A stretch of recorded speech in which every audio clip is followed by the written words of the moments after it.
Assalamualaikum warahmatullahi wabarakatuh. Saya Anggi Indasari dengan NPM 2501005 Prodi Tadris Bahasa Inggris. Pada video ini saya akan merefleksikan bagaimana filsafat pendidikan relevan dengan pengalaman belajar pribadi saya, serta bagaimana filsafat pendidikan dapat diterapkan dalam praktik nyata.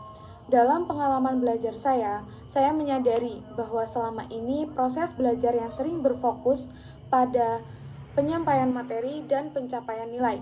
Pada beberapa mata pelajaran, saya lebih banyak mendengarkan penjelasan dosen atau guru, mencatat, lalu menghafal untuk ujian. Awalnya saya menganggap hal tersebut sebagai proses belajar yang normal.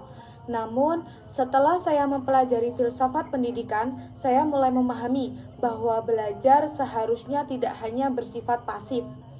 Saya merasa filsafat pendidikan konstruktivisme sangat relevan dengan pengalaman saya. Ketika saya mengikuti pembelajaran yang melibatkan diskusi kelompok, presentasi, dan refleksi, saya justru lebih mudah memahami materi. Misalnya saat berdiskusi dengan teman, saya belajar menyusun argumen, mendengarkan pendapat orang lain, dan mengaitkan materi dengan pengalaman nyata. Dari situ, saya menyadari bahwa pengetahuan tidak hanya diberikan oleh guru, tetapi dibangun melalui proses berpikir dan pengalaman belajar saya sendiri. Selain itu, saya juga merasakan relevansi filsafat pendidikan humanistik. Ada beberapa pengajar yang tidak hanya menilai hasil akhir, tetapi juga menghargai proses belajar, usaha, dan perkembangan saya.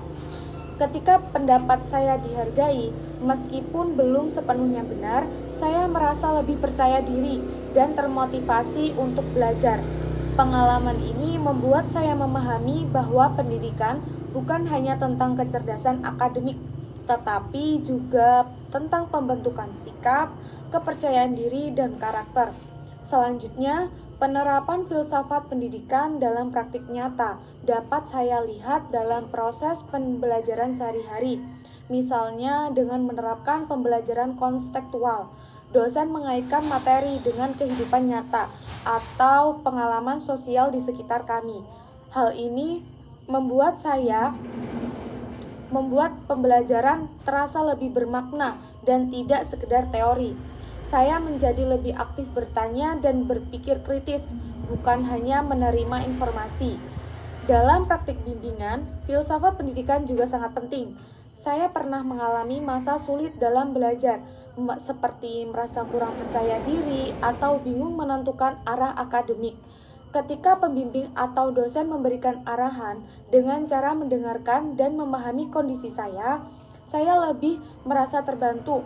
Hal ini menunjukkan bahwa pendidikan seharusnya bersifat membimbing, bukan menghakimi.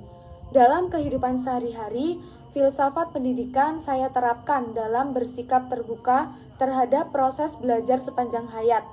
Saya belajar untuk menerima kritik, menghargai perbedaan pendapat, dan terus memperbaiki diri. Saya juga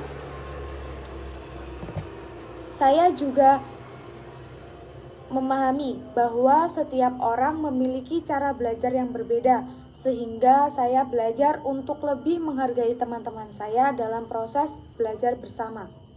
Sebagai penutup, berdasarkan pengalaman pribadi saya, filsafat pendidikan membantu saya memahami bahwa belajar adalah proses yang bermakna, manusiawi, dan berkelanjutan. Pendidikan bukan hanya untuk mengejar nilai, tetapi untuk membentuk cara berpikir, sikap, dan berkarakter. Oleh karena itu, penerapan filsafat pendidikan dalam praktik nyata sangat penting agar proses pendidikan benar-benar memberikan dampak positif terhadap kita. Terima kasih. Sekian dari saya akhiri. Wassalamualaikum warahmatullahi wabarakatuh.